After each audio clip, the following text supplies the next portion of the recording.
আসসালামু আলাইকুম। আজকের বিষয় হচ্ছে উপজাতি। উপজাতি নিয়ে বিশেষ সহ বিভিন্ন চাকরি পরীক্ষায় ১ থেকে ২ মার্ক থাকেই। উপজাতি খুব ইম্পোর্টেন্ট একটা টপিক। এই টপিক দিয়ে আপনি বিভিন্ন চাকরি পরীক্ষায় আপনি প্রশ্ন কম পাওয়া সহজ। উপজাতি বিষয়ে আমাদেরকে ধারণা রাখতে হবে এবং খুব গুরুত্বপূর্ণ ইম্পোর্টেন্ট যে ৫৭ টি প্রশ্ন আজকে ভিডিওতে দেওয়া হবে। খুবই গুরুত্বপূর্ণ। এটা আপনারা আ দেখবেন এবং পড়বেন এবং নোট করেও নিতে পারেন। চলুন শুরু করা যাক। উপজাতি, উপজাতি উপজাতির সংখ্যা হচ্ছে ৫০টি আর উপজাতীয় প্রতিষ্ঠান আছে হচ্ছে ৮টি। আর মুসলমান উপজাতি পাঙ্গন ও লাউয়া, এই দুইটা হচ্ছে উপজাতি হচ্ছে মুসলমান, একটা হচ্ছে পাঙ্গন ও হচ্ছে লাউয়া। এবং মাতৃতান্ত্রিক যে উপজাতি আছে সেটা হচ্ছে গারো এবং হচ্ছে খাসিয়া। এটা হলো মাতৃতান্ত্রিক, এটা মায়ের উপরে নির্ভরশীল, মেয়েতান্ত্রিক আর কি তারপর নির্ভরশীল। তারপরে আছে হচ্ছে পিতৃতান্ত্রিক উপজাতি। পিতৃতান্ত্রিক উপজাতি মারমা ও হাজং সাঁওতাল। পিতৃতান্ত্রিক উপজাতি হচ্ছে বাবার মাধ্যমে সংসার চালানো, এরকম বোঝানো হয়েছে এবং তাদের প্রধান হচ্ছে হলো বাবা। তারা হচ্ছে মারমা, হাজং ও সাঁওতাল। আর উপজাতিদের জন্য সরকারি সংস্কৃতি প্রতিষ্ঠান যেটা আছে সেটা হচ্ছে ৩টা। উপজাতীয় সংস্কৃতি একাডেমি হচ্ছে বিরিশিরি, এটা নেত্রকোনা জেলায় অবস্থিত। এটা প্রথম প্রতিষ্ঠিত হয় ১৯৭৭ সালে। ট্রাইবাল কালচারাল ইনস্টিটিউট এটা অবস্থিত হচ্ছে রাঙ্গামাটিতে। আর ট্রাইবাল কালচারাল একাডেমি এটা উপস্থিত হচ্ছে দিনাজপুরে।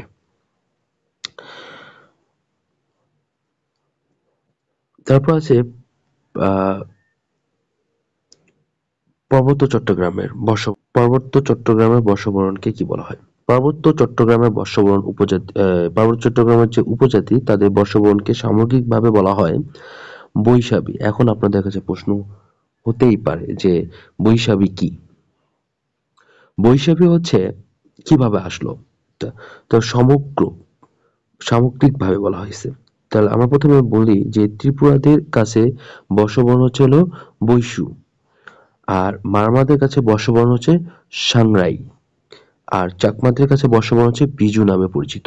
তাহলে বৈশাখী কিভাবে আসলো? এই যে বৈশাখী হচ্ছে এই যে বই, সাংরাইয়ের সা আর বিজুর বি, এই বৈশাখী, এই তিনটে সে উপজাতি একমাত্র খেতাবপ্রাপ্ত আদিবাসী মুক্তিযোদ্ধার মধ্যে ছিলেন হচ্ছে ইউকেচিং বীর বিক্রম। তিনি ছিলেন বীর বিক্রম।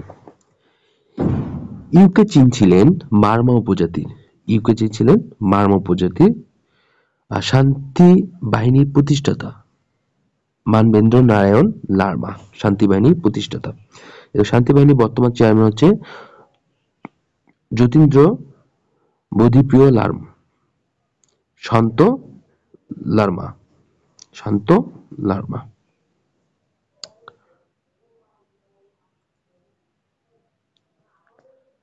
জনসংখ্যা সবচেয়ে বেশি হচ্ছে চাকমা। জনসংখ্যা সবচেয়ে বেশি হচ্ছে চাকমা উপজাতি। চাকমা শব্দের অর্থ হচ্ছে মানুষ। আর চাকমা কোথায় কোথায় মানে অবস্থিত, চাকমারা কোথায় কোথায় থাকে, এটা শর্ট টেকনিকও দেওয়া আছে। যেমন চাকমারা থাকে চট্টগ্রাম, রাঙামাটি, খাগড়াছড়ি, বান্দরবন। এখানে আপনারা বলতে পারেন চট্টগ্রামের খাবার, খাগড়াছড়ি, বান্দরবন বাতে বান্দরবন আর অতে রাঙামাটি, এই খাবার মিলে মানে এই ছোট্ট একটা টেকনিক মনে রাখতে পারলেই আপনারা বুঝতে পারবেন যে চাকমারা কোথায় কোথায় থাকে। চাকমারা থাকে চট্টগ্রামে, রাঙামাটি, খাগড়াছড়ি ও বান্দরবনে। চাকমা বিদ্রোহ নায়ক খুব ইম্পর্টেন্ট জুম্মা খান। এটা কার্পাস বিদ্রোহ, এটা শুরু হয়েছিল ১৯৭৬ সালে এবং শেষ হয়েছে ১৯৮৭ সালে। চাকমাদের কাছে বর্ষবরণ হচ্ছে বিজু নামে পরিচিত। আর জনসংখ্যা হচ্ছে দ্বিতীয় হচ্ছে হলো সাঁওতাল, জনসংখ্যা দ্বিতীয়।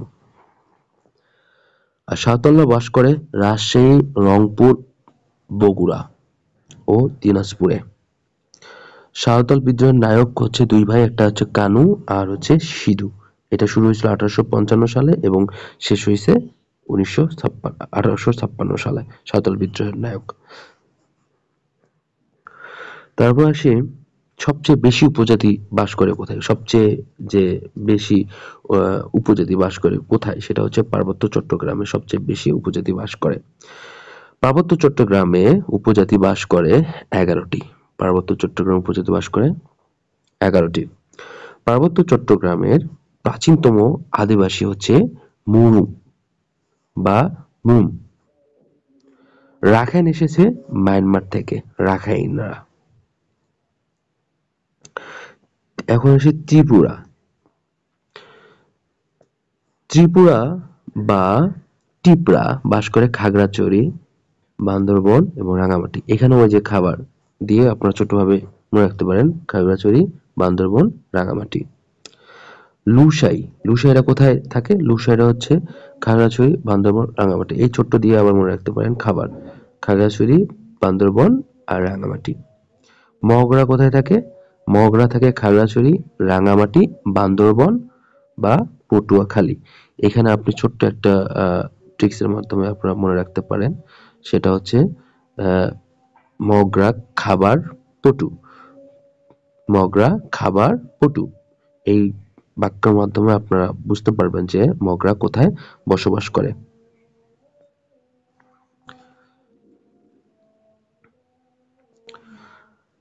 মারমা। মারমা বসবাস করে বান্দরবন, কক্সবাজার ও পটুয়াখালী।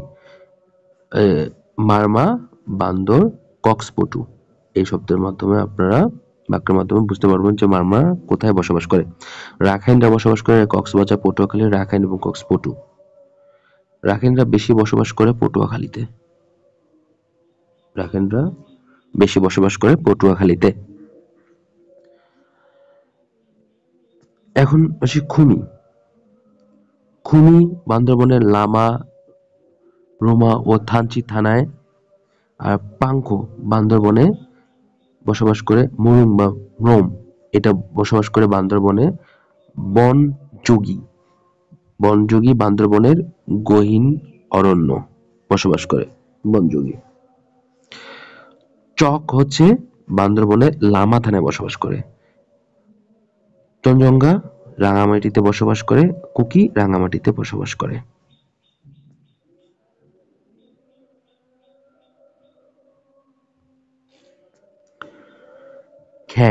খ্যাংরা বসবাস করে রাঙামাটি, কাপ্তাই ও রাজস্থলীতে।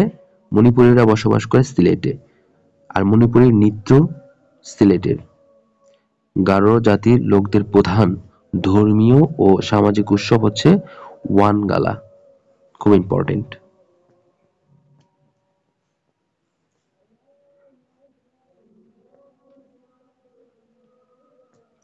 গারোরা বসবাস করে ময়মনসিংহ, নেত্রকোনা, শেরপুর এবং টাঙ্গাইলে। এটা ছোট্ট করে আপনারা মনে রাখতে পারেন, সেটা মনে সেটা গারোরা মনে সেটা। মতে ময়মনসিংহ, নেতে নেত্রকোনা, সেতে শেরপুর আর টাতে টাঙ্গাইল। এখন আছে হাজংরা। হাজংরা বসবাস করে ময়মনসিংহ, নেত্রকোনা, শেরপুর ও টাঙ্গাইল। এখানে মনে সেটা দিয়ে মনে রাখতে পারবেন। হদি নেত্রকোনা জেলার শ্রীবরদী এবং বারহাট্টায় বসবাস করে। রাজবংশী হচ্ছে রংপুরে, খুব আসে এটা। রাজবংশী হচ্ছে রংপুরে, ওরা হচ্ছে বগুড়া, রংপুরে, এটাও আসে, very very important. Manipuri Sylhet, Moulvibazar ও হবিগঞ্জে। খাসিয়া সিলেটের জয়ন্তিকা পাহাড়ে, সিলেটের জয়ন্তিকা পাহাড়ে বসবাস করে। পাত্র হচ্ছে সিলেটের মণিপুরীর খোঁজে সিলেটের খাসিয়ার পাত্র। এটা দিয়ে মনে রাখতে পারেন যে মণিপুরী খোঁজে সিলেটের খাসিয়া পাত্র।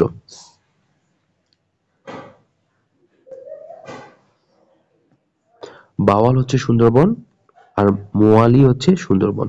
বাওয়ালিরা বসবাস করে সুন্দরবনে আর মোয়ালিরা বসবাস করে সুন্দরবনে। ভিডিওটি ভালো লাগলে অবশ্যই সাবস্ক্রাইব এবং লাইক করবেন।